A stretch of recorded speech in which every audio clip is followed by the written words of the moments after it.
सोनीपत में हम आज एक ऐसे मंदिर में लेकर आए हैं जिसका इतिहास तो राजस्थान से जुड़ा है। सन 900 ईस्वी में वहाँ पर पांच बावरियों की कहानी इस जगह से जुड़ी हुई है और बावरिया के नाम से मशहूर है।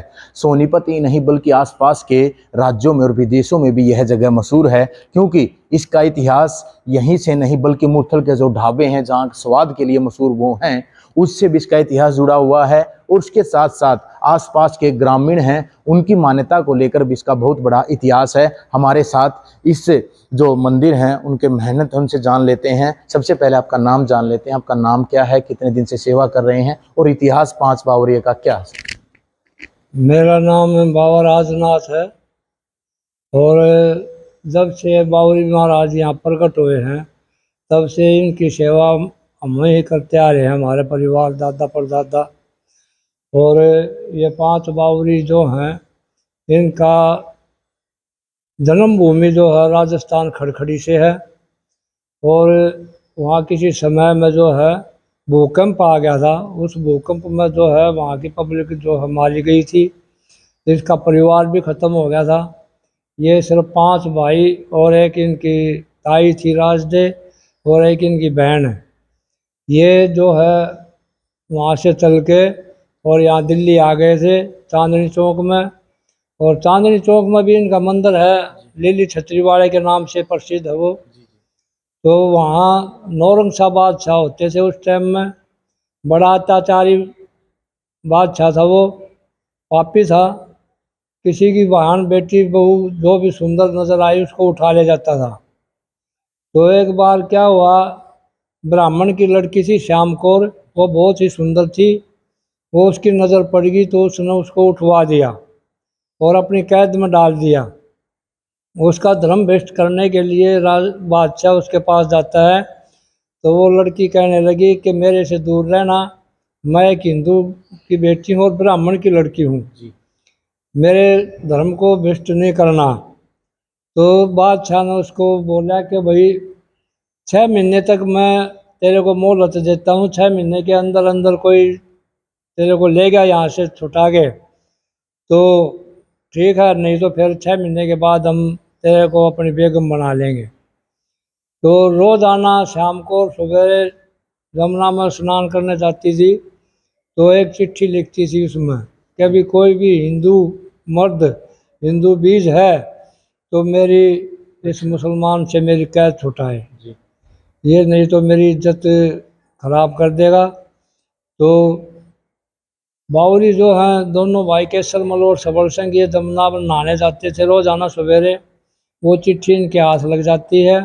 इन्होंने उस चिट्ठी को पढ़ा और उस पर विचार किया कि अभी ये हिंदू की लड़की है और ब्राह्मण की लड़की है तो इसको छुटाना जो है अपना धर्म है। तो बावरी जो हैं ये अपने धर्म पर अटल थे, कभी किसी को ऊपर अत्याचार नहीं होने देते थे। जो अत्याचार करता था उसके साथ ये युद्ध करके उसको ख़त्म कर देते थे। तो इन्होंने पांचों भाइयों ने अपनी सलाह मिलाई कि भी इस लड़की को छुटाना ज़रूरी है, नहीं तो हिंदू धर्म की नाक कट जाएगी। तो इन्होंने क्या है उस किले पर चढ़ाई कर दी रात के समय में और उस लड़की को निकाल लाते हैं। निकालने लगे तो वहाँ पहरेदारों को जो मालूम पड़ गया कि भी चोर बड़े हुए हैं और उन्होंने हलकारा मचा दिया।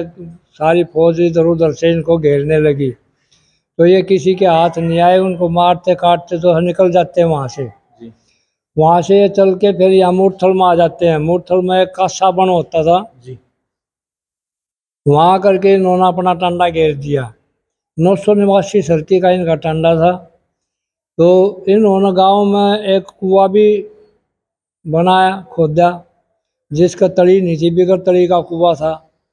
उस कुएं से इनकी बहन और इनकी जो औरतें जो पानी लेने जाती थी, वहाँ मुगले थे उधर बहुत गांव में। तो उन्होंने एक दिन इनकी बहन के और इनकी औरतों के जो है घड़े फोड़ दिए गुलेल से। तो वहाँ से फिर ये लड़ाई इनकी फिर शुरू हो गई मुगलों के साथ। ये लड़ते लड़ते यहाँ ढाके में आ गए थे। ढाके में आ गए, यहाँ जंगल था बहुत भारी, ढाका था ये। इधर इनका युद्ध होया खूब। यहाँ 3.5 लाख फौज मुगलों की जो है इन बावरियों ने ख़त्म कर रखी है। लास्ट में क्या हुआ, इनका असला ख़त्म हो जाता है। यहाँ नागे बाबा तपस्या करते थे और ये उस नागे बाबा की शरण में चले गए।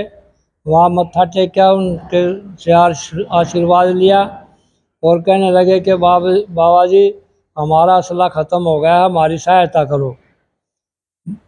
नागे बाबा ने बोला कि भाई यहाँ ये तालाब है, इस तालाब में से मिट्टी निकालो और मिट्टी की गोलियां बना के धुएं के अंदर डाल दो।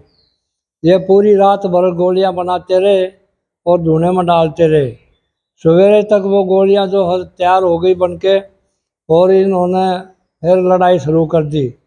बंदूक में गोलियां चलती थी तो बारूद का काम करने लगी है गोलियां मिट्टी की। जब इनका असला ख़त्म हो जाता है तो इन्होंने सोचा भाई अब तो असला भी ख़त्म हो गया, अब क्या करें। ये हमारी बहन हैं और हमारी माता जी भी है, ताई जी। ये मुगले तो इनकी इज्जत खराब कर देंगे। उन्होंने क्या किया, पहले अपनी बहनों का और अपनी ताई का सिर काट दिया और फिर बाद में अपने सिर काट लिए। यहाँ से लड़ते लड़ते ये सफेदम तक पहुँच जाते हैं। सफेदम में एक अस्तबली होता था पीर, उसने इनके ऊपर जल का छिट्टा दिया और ये वहीं पर ठंडे हो जाते हैं। और वहाँ सफेदम में भी इनका धाम बना हुआ है। लोग ये इनका फिर 1600 ईस्वी में इनका प्रचार शुरू हो गया। ये पर्चा देने लगे। पहला पर्चा इन्होंने मूर्थल गांव में दिया। मांगे बढ़िया होता था हमारे गांव का, यहाँ का। उसकी एक लड़की अंधी थी, उसकी उस सपने में दिखाई दिए हरि सिंह बावरी कि भाई फलानी जगह पर हमारा ढाके के अंदर हमारे शीश पड़े हुए हैं और तेरी ये लड़की ठीक हो जाएगी, वहाँ मेरा मंदिर बनवा देना। तो मांगे बढ़िया ने जो है सवेरे उठा, विचार किया तो उसने उस बात को अनसुनी कर दिया। अगले दिन फिर बावरी रात को जाकर उसको फिर दिखाई देते हैं। कहा अरे लाला जी, आपने हमारी बात को अनसुनी कर दिया। हमने क्या बोला था कि भी तेरी लड़की ठीक हो जाएगी और तुम हमारा मंदिर बना देना। जा, तेरी लड़की सवेरे तेरे को ठीक हुई मिलेगी और मेरा मंदिर बना देना। मैं बावरी हरि सिंह हूँ। तो सवेरे उठे तो वो लड़की ठीक हो गई मिली। वो अपना घूम रही, खूब हंसी खुशी से कूदती फिरती थी। तो सेठ ने सोचा कि भाई लड़की तो ठीक हो गई, अब तो वो जगह देखनी पड़ेगी। वो 2-4 आदमियों को साथ में लेकर यहाँ ढाके में आ गए। उसने यहाँ देखा फिर वो खोपड़ी खापड़ी पड़ी हुई थी जी। तब मंदिर बनवाया। तब उसने ये मंदिर बनवाया था यहाँ जी। हरि सिंह बावरी का। पहला पर्चा हरि सिंह बावरी ने लगाया मूर्थल गांव में। फिर धीरे धीरे सब, फिर सबल सिंह बावरी प्रकट हुए, उसके बाद केसरमल बावरी प्रकट हुए। फिर तो ये 5 भाई प्रकट हो गए, जीतमल, नथमल, फिर हिम्मत सिंह, जाफरिए, गंगाराम, टोडरमल, ये सब प्रकट होते चले गए। जो जो जिनको इनको मानने लगे, जो जिसको मानता रहा उसको ये पर्चा देते रहे। आगे लोगों का फायदा होता रहा। जो फायदा हुआ तो जिसका फायदा करा उसी ने यहाँ मंदिर बना दिए। अब यहाँ मेला लगता है हर संडे को। यहाँ की पूजा है, मान्यता है 5 लड्डू और दारू चढ़ाते हैं यहाँ लोग। जिसका कोई काम अटका हुआ होता है, धंधा कोई फेल हो गया है, कोई फैक्ट्री फेल हो गई है या कोई बिजनेस फेल हो गया है, तो यहाँ आते हैं, बावरी महाराज से मन्नत मानते हैं कि बाबा हम तेरी बोतल चढ़ा के जाएंगे, तेरा प्रसाद चढ़ाएंगे, हमारा ये काम होना चाहिए। तो बावरी महाराज उसकी मनोकामना पूरी करते हैं। लोग यहाँ आते हैं, इनकी बोतल दारू और लड्डू वगैरह चढ़ाते हैं। और अब तो लोग यहाँ भंडारे भी करने लगे हैं। यहाँ हर संडे को भंडारे होते हैं, 5-5, 10-10 भंडारे हो जाते हैं यहाँ हर संडे को।